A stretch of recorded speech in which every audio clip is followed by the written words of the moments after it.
क्या चाहिए? एक टाइम टेबल बनाना है आपको, और जब आप अपना टाइम टेबल बना लेंगे तो उसी हिसाब से हम अपनी पढ़ाई शुरू करेंगे। बिना सोच के, बिना ग्राफ के कोई भी जीवन में सफलता हम प्राप्त नहीं कर सकते।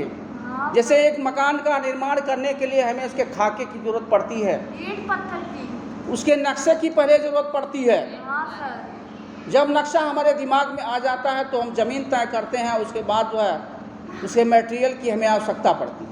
हाँ सर। उसी प्रकार से अगर आपको अपनी मंजिल तय करना है तो आपको पहले उस ग्राफ, वह चित्र, वह दृश्य आपकी आंखों में नाचना चाहिए।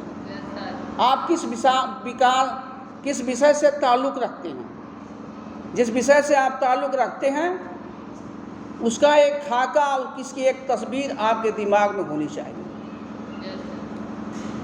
और आपको प्रण करना होगा, दृढ़ निश्चय करना होगा। इसीलिए मैंने कहा कि पहले आप जागिए। जागने का मतलब यही हुआ कि आप उस खाके को तैयार कीजिए और उसके बाद आप आगे बढ़िए।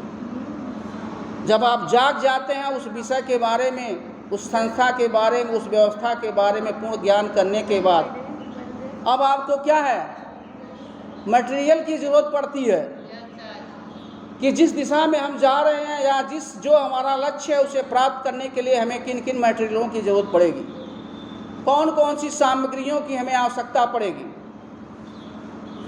उस सामग्री को हमें क्या करना होगा, इकट्ठा करना होगा, है ना, कि आपकी सब्जेक्ट कौन सी है। उन सामग्रियों को हम जुटाएंगे और उस पर हम क्या करेंगे, मनन करेंगे, चिंतन करेंगे और प्रयास करना शुरू करेंगे। और हमें इसके लिए शुरुआत जीरो से करनी होगी। अब तक आपने क्या पढ़ा, क्या लिखा, कैसे किया, इससे कोई मतलब नहीं है, लेकिन जो लक्ष्य बनाकर जिस चीज़ को पाने के लिए आप पढ़ रहे हैं वहाँ से आप शुरुआत कीजिए। एक नई फाइल बनाइए, एक नया रजिस्टर बनाइए जिस पर आप जो प्रतिदिन पढ़ रहे हैं उसको क्या कीजिए, आप उसको उस पर अंकित कीजिए और समय समय पर आने पर आप उसको दोहराते रहिए।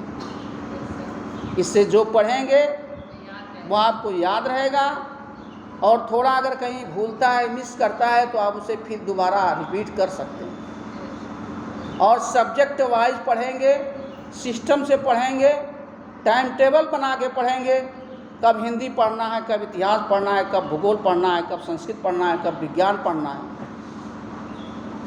तो उस हिसाब से आप बारी बारी से सारी विषयों को पढ़ लेंगे, और पढ़ने के बाद जब समय आता है कि अब आपको जाके एग्ज़ाम देना है, परीक्षा देना है, तो उसके लिए आप 24 घंटे तक लगातार अपने दिमाग को फ्री रखिए, खूब इत्मीनान से खाइए और सोइए, आराम कीजिए, फ्रेश रखिए दिमाग को, और उसके बाद जहां आपको जाना है परीक्षा देने, वहां पर आप समय से पहले पहुँचें। क्योंकि आप खाली रहेंगे, आपका दिमाग फ्रेश रहेगा, इसलिए आप समय से पहले पहुँचें। और पहुँचने के बाद आप जो है अपनी तैयारी आगे की करें, पता लगाएं कहाँ पर आपको कैसे परीक्षा देना है, और उसके बाद जब आप कक्ष में जाते हैं तो अगर आपका समय मिलता है तो सबसे पहले आप अपने पेपर को पढ़िए, उसके नियम और कानून को पढ़िए, और पढ़ने के बाद जब पेपर आपके हाथ में आ जाता है, समय देखिए समय कितना है, उसी हिसाब से आप अपने क्वेश्चन को निर्धारित कीजिए। निर्धारित करने के बाद जो क्वेश्चन सबसे पहला, जो क्वेश्चन आपको सबसे अधिक आता है, सबसे अच्छा आता है, उस क्वेश्चन को आप शुरू कर दीजिए, और सारे प्रश्नों को अपने समय के बंधन में बांध दीजिए, अर्थात सबका समय निश्चित कर दीजिए। कितना हमें क्वेश्चन करना है, 10 क्वेश्चन करना है।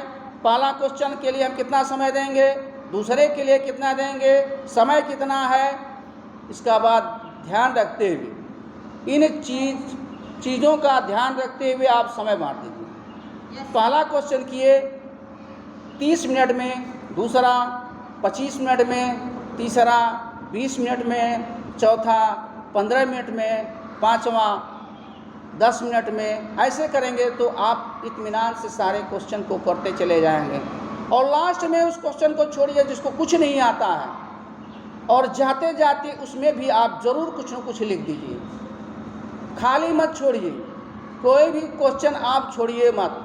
हर क्वेश्चन को, अगर उस पर आपको माइनस मार्किंग नहीं है तो सारे क्वेश्चनों को टच कीजिए और उस पर ज़रूर कुछ न कुछ लिखिए।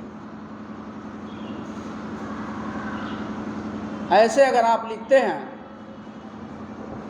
और पढ़ाई करते हैं तो निश्चित आपको सफलता मिलेगी, इसमें कोई दो राय नहीं है। हमने आपको बताया कि व्यक्ति शिक्षा कहीं भी ग्रहण कर सकता है, बस उसे यही चाहिए कि उस वस्तु को वह भार न समझे बल्कि शौक समझे। अगर आप शौक से कोई भी कार्य करेंगे तो आपको अपनी मंजिल नज़दीक दिखाई देगी। ठीक है ना? कहा जाता है कि करत करत अभ्यास नित जड़मति होत सुजान, रसरी आवत जात ते सिल पर पड़त निशान। कि विद्या अभ्यासेन विद्या, अभ्यास से ही विद्या का विकास होता है। जितना ही हम अभ्यास करेंगे, प्रयास करेंगे, लगनशील रहेंगे और प्रयत्न करते रहेंगे, उतना ही विद्या का हमें ज्ञान होगा। और विद्या को हमेशा पढ़ा जाता है, इसको कभी रखा नहीं जाता है। ठीक है ना?